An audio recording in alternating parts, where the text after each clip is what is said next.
Hey everyone, Michelle Alexandria here with another video. I was inspired today to do this video. I don't know why. I feel like I'm justifying myself, but who cares? And I'm sorry, the one thing about OLED TVs that always bug me is for some reason it gives off a blue tint on the camera, but in real life it actually doesn't. So I'm not sure what I want to talk about today. I'm just going to I'm going to ramble for a few minutes and tell you the real reason why I love OLED TVs. And it's not why you think. Yes, the picture quality is amazing on this TV. It is not perfect. I've never claimed OLEDs had perfect picture, but it's as close to perfect as I want. Other people may not like it, but I think the picture quality is amazing. Now, the picture quality on a TV is only as good as the content you're feeding it. So, with that said, there are times when you watch OLED TV, when I watch my TV, and I'm always amazed by how beautiful the TV looks, how crisp and sharp and clean everything looks. There are times when I watch this TV when I'm like, oh my God, this TV is really bright. And then there are times when I'm like, oh, it's a little dim here and there. But for the most part, it's kind of right in the middle. And I wish the camera would pick up the color better, but it really doesn't. So you could truly see what I experience with my TV. But there are instances where there is slight ghosting, but that's something that happens on every TV. And the annoying thing is, once I see it, I can't unsee it. So it makes watching a particular movie or whatever a pain, and really I can't watch it just because I noticed the ghosting, and then all of a sudden I can't watch it anymore. And because I spent so much money on this TV, I fully expect perfection, even though there is no such thing as perfection. But for me, the reason why I love OLED TVs is the simple fact of the matter is it's the best well-rounded TV that you can buy. Feature for feature, OLED TVs are the best because it's the most well-rounded TV you can buy. Full stop. Every other TV I've ever tried has had major issues or compromises you had to make, whether it be picture quality or software or whatever. And I don't want to rehash all my issues with previous TVs. The closest to an OLED is, for me, in terms of overall quality, is our Samsung TVs. Samsung TVs, I love the Samsung Tensing platform. It's a beautiful smart TV platform. I love the Samsung remote. And I love their breakout box. I wish all TVs did the breakout box scam because I really love the breakout box. I love the fact that Samsung TVs have 4 HDMI inputs and everything else. What I don't like about Samsung TVs really is just the flashlighting. It has really severe flashlighting. The TVs that I've tried have had severe flashlighting and not much blooming, but definitely severe flashlighting. And Samsung TVs that I've tried don't have Dolby Vision. So those are the two main reasons why I don't like it. Plus, for all their peak brightness, I don't like the way Samsung implements HDR at all. Whenever it is so obvious, like when you watch an OLED TV, when HDR is activated, it's just activated and it looks clean, it looks crisp. The transition between HDR and regular TV, you don't really notice it as much. And I say that in the sense that you don't notice it turn on. With Samsung TVs, the minute HDR turns on, there's like this weird tan tint that comes over the entire picture. So it makes everything, and I know that's the brightness, that's the light automatically turning on so that you can get the peak brightness. But the problem is that peak brightness comes at a cost. It just makes everything look artificial. So when you watch it, so whenever I watch something in HDR on the Samsung TV, I know it's in the HDR is playing, and the color tone shifts, and it just looks really weird to me. And that's the thing I don't like about Samsung TVs. But I love the Samsung color palette. In some respects, I love the Samsung color palette a lot more than OLEDs, because OLED color palette is more natural. It's a more natural look, and the colors don't really pop off the screen, but it's a really natural, clean look. Whereas Samsung, the colors are really punchy and really bright and vibrant. So I like that aspect of Samsung TVs. The reason why I don't like Sony TVs is simply because of all the games Sony plays. And I've said this on numerous occasions. I had the 65-inch Sony 900E. I love that TV to death until all the issues. I couldn't deal with the issues. I couldn't deal with Sony's platform. When I had the if you go back and look at my 900E review from last year, that TV cost me $2,500. I mean, you can now buy that TV for like $1,200, but back then that TV was $1,999 plus taxes plus $300 for warranty, so that TV cost me $2,500. That's OLED territory, and I will always choose the OLED at that price point. I will almost always choose the OLED over a LCD TV just because of the blooming. And the 900E had a almost flawless picture. I didn't notice any blooming on it. I didn't notice any backlight bleed or any of those issues. The problem with that TV, if all I cared about was the picture quality, I would have kept that TV. The problem is that TV is just severely broken. All Sony TVs are severely broken in terms of because Sony intentionally gimps their TVs. So basically, you only have two full HDMI ports that support full HDR. Now, what you would tell me is, oh, you're being unreasonable. Just get a switcher.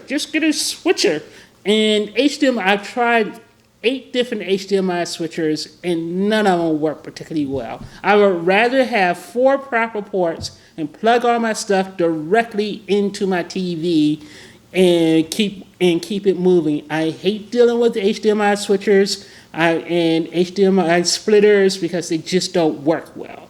The only way you can get it to work well is if you have an AV receiver and you plug all your HDMI gear directly into your receiver. That's when it actually works. But I've tried, like I said, I bought 8 different ones on Amazon, and they all supported 2.0, Dolby Vision, blah, blah, blah, blah, and it just didn't work. And I just got so fed up with them, I just couldn't deal with it. And I only effectively had 2 HDMI ports on a Sony TV, and I had numerous HDMI, I had numerous 4K hardware. Back then I had the PlayStation 4, I had the PlayStation 4 Pro, I had an Xbox One X, back then I actually had the Xbox One S. And then I also had the Apple TV and my Nintendo Switch and some other things, and I only had 2 ports that I could work with. The other thing that really turned me off was the simple fact that again, Sony was playing games with their ports, because for several months I couldn't use my my Sony PlayStation. Didn't work with my 900E for some reason, and my Sony PlayStation Pro didn't work with my Sony TV for like 4 months. Then and then there were some other things that didn't work. But basically, most of my HDMI devices did not work. But not to mention that TV did not support Dolby Vision. And I'm not saying Dolby Vision is the end-all, be-all of anything. But when I buy a TV, especially at this price point, and when I buy any piece of technology, I want it to be as future-proof as possible, and I want it to support all current standards. That's my number one thing. When I buy a TV, I want it to support, when I buy a TV or any piece of technology, I want it to support all current standards. I don't care about the future. I don't care about HDMI 2.1 or FreeSync or micro LED or any of that crap. All I care about is that whatever technology product I buy supports current standards. Because what will invariably happen is, as more and more Dolby Vision stuff comes out, I'm always going to be kind of upset and annoyed that I don't have Dolby Vision. And I'm glad I stuck with my guns on that, because the Apple TV came out in September, and all of a sudden you went from having almost nothing in Dolby Vision to having over 200 movies and TV shows available in Dolby Vision. And again, I'm not saying Dolby Vision is that much better than HDR10. Don't get me wrong. Don't get it twisted. I am not saying that at all. But I am saying if Dolby Vision is a thing, I want to be there. I want my products to support Dolby Vision. It's just important to me. The other problem I had with my 900E back then was just the interface was absolutely wretched to deal with. It drove me nuts. It was slow. It was buggy. It crashed all the time. And I did not like Sony's policies with regards to their UHD digital copy codes, because you buy a Sony UHD disc and the digital copy will only show up in 4K on a Sony Bravia TV, which was ridiculous. And if you used the Sony Bravia TV app to play back your content, it was such a wretched experience. So for all of those reasons, I don't like Sony TVs. I mean, never buy a Sony TV. I mean, I don't really want to say I would never buy a Sony TV, because from a design standpoint, I do love the design. I love the fact that they don't use the stupid butterfly legs, and that they use the same kind of just basic plastic stand, that small plastic stand that will fit on any TV stand. The thing I don't like about the Samsung, I'm really tempted to buy a Q9F because I do need a TV for my bedroom, but having an OLED in my bedroom just seems like overkill. So I'm not sure what I'm going to do about this yet. So anyway, I'm rambling, but I'm going to go back to why I love OLEDs. So the reason why I love OLEDs is it's the best, as I said, it's the best well-rounded TV. It has 4 full HDMI 2.0A ports, so every single port on every single HDMI port actually works perfectly well with everything, with all current HDR standards. It supports every current HDR standard through the 4 HDMI port. And on the chipset is built into the TV. So out of the box, I'm getting HLG, Dolby Vision, and HDR10. And I don't see why the TV wouldn't support HDR10 Plus, unless it's just a weird thing between Samsung and LG when that stupid format comes out later. But there's no technical reason why this TV shouldn't support that.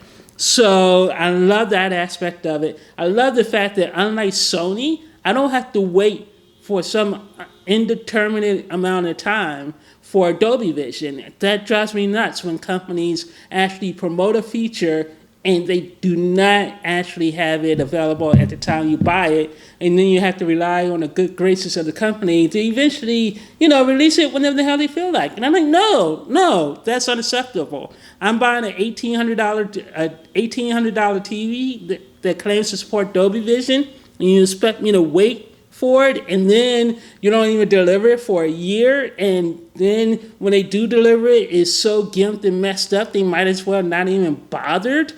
That I don't understand how Sony fans and Sony TV owners find that acceptable. I just don't. And then they pulled the same crap this year in 2018. So I just think that's really garbage. So I'm really curious to see if their new Z9F and their new OLED TV that's coming out in the fall pulls the same crap, where it's like, oh yeah, Dolby Vision, but we can get that to you out of the box. You gotta wait just for whatever. And then, oh yeah, we still only have two HDMI ports I'm sorry, that's unacceptable for a TV in this price range. In this price range, customers should demand more than just, great picture quality. You should be demanding a better overall package and not allow a company like Sony to just phone it in like they've been doing the last couple of cycles. The other thing I really love about the TV, as I've repeatedly said, and I've shown you over and over again, is I love WebOS. WebOS is just awesome. It's fast, it's speedy, the apps just work. You can do a lot of really awesome fast switching between apps, and it'll hold your place. And I've demoed all of this, so I'm not going to demo it for you again. I may do another WebOS video. The only thing I don't like about WebOS is this are the obnoxious ads. So if you go here, you have the Deadpool 4K ad there. And then I never go into the LG content store because there's ads, and it pisses me off to no end because I'm like, these are $3,000 TVs, and these a-holes are shoving ads in your face. And I'm like, that's unacceptable. There should never be ads on something like a TV, especially, again, when you're actually paying a premium price for this. I mean, this particular B7a only cost me $1,500, but brand new, this TV was retailing for $2,825, and the LG C8 retails for the 55-inch retails for $2,000. So at that price point, you should not be getting ads. And actually, right now, it's not so bad because there are no ads here. I mean, unless you want to count these, but I don't count this as an ad. There was actually, back in the old days, there was actually a commercial that played. So actually, maybe my rant, wow, look at this. This is pretty awesome. Let's see. So they got rid of the ads. Nice. Because I haven't clicked on this, I haven't clicked in here in like 5 months because there's been no reason to. But nice, that is really, really nice. That's nice. They got rid of the annoying commercial. So that's pretty awesome. Good on you. Good on you, LG. You finally listen to your customers. I mean, granted, you could call these things commercials, but I don't consider this commercial. This is just recommending things to watch or things to buy. This I could deal with. This I don't consider commercial. I don't really consider this stuff commercial. This is just recommending different things to buy, different movies to watch, and if you already own them, you don't have to worry about it. But in the past, they would actually have like a full-blown video commercial playing over here in the left-hand corner on the loop, and you're trying to do stuff, and you have this annoying effing thing playing in the loop over here, and I hated that. So yeah, now that it's off, that's pretty sweet. I like that. Now, if only they would get rid of this stupid thing, because I hate this. This is stupid. I just want everything to stay right here on the bottom, and I have to watch a giant billboard over here on the left-hand corner. So yeah, I really like it. And for those who are going to comment on, and please don't leave any stupid burning comments on this video or you'll be blocked, because I am sick to death of idiots whining about burning. People who don't even own the TV would never buy the TV whining about burning and image retention, when honestly, I don't worry about it. If it happens, it happens. I will just replace the TV and move on with my life. I don't worry about things that may or may not happen 3-5 years from now. I don't even plan on keeping this TV for more than 4 years. I plan on buying another OLED either next year or year after, because I do think within the next 2 years, they're actually going to come out with a TV that actually hits like the 2000p brightness and be really cheaper and solve the quote-unquote burn-in issue. And once that happens, the haters won't have anything else and be cheaper. So once that happens, the haters won't have anything to hate on or complain about. And then where would you be without your irrational hate for something you're never going to buy? And I don't want that kind of crap in my comment section. So, and I know there will be at least 10 people posting about burn-in. Like, somehow I give a crap about your opinion. I don't. So I'm like, my TV does not have burn-in, so don't argue with me about all OLEDs having burn-in when my TV doesn't have it. So yeah, I really, this is why I like OLEDs. I like OLEDs not just because of the picture. I like it because it's probably the best well-rounded TV you can get. I didn't even tell you like why I don't like TCL. I don't like TCL TVs because I'm not a fan of Roku. I've tried to like the Roku platform, but I just hate it. I hate the Roku platform because most of the apps on the Roku platform look like they were designed like 13 years ago, and TV companies aren't properly maintaining those apps. Like when you compare a Roku app to a Apple iTunes designed app, it's like night and day different. And I think I did that comparison on a video a long time ago, but I no longer have my Roku TV or NVIDIA Shield because that stuff was destroyed in my car crash. So maybe I'll go back and look at some of my old videos to see if I can slice something together, so you guys can actually see the differences. But yeah, so anyway, I think I rambled long enough. I may have gone way longer than I planned on, so I'm going to end it right here. But anyway, the bottom line is TVs are a very personal preference. Buy the TV you like, enjoy it, and then shut off the noise and stop going to TV review channels. I know I'm terrible at following my own advice, but you go to these TV review channels and they'll always try to convince you that the next TV is the best TV. And oh my God, the TV you have suddenly sucks and you got to get the TV that our teams just reviewed and all this other stuff. Even though, like yesterday I was perfectly happy with my TV. Then I saw our team's review of the Vizio's Quantum TV, and then I'm like, I must have that. Plus, it's on sale for $14.99. And the one thing I really wish I did was I wish I went with the 65-inch version of this TV, but the cost difference was so expensive. I don't see a justification to spend $1,300 for 10 extra inches. So that's what she said. So yeah, I just don't see the point in spending that kind of money on just 10 extra inches of TV. But now, and this goes back to my whole Dolby Vision point, where because I know Dolby Vision is out there, I want to make sure my TV has it. Because I know there's a 65-inch version in the C8 version of this TV, now I really want that. Even though I don't need it, it's not going to be that much of a difference in terms of picture quality or even size. I still want it. And the problem is I have too much money to just blow on stupid stuff like that. But I think I'm just going to hold off. And like I said, I do need a TV for my bedroom. That's my only justification. By having two OLEDs is just overkill, and having an OLED in the bedroom is overkill. But man, that Vizio Quantum is tempting. But anyway, I'll talk to you guys later. Bye.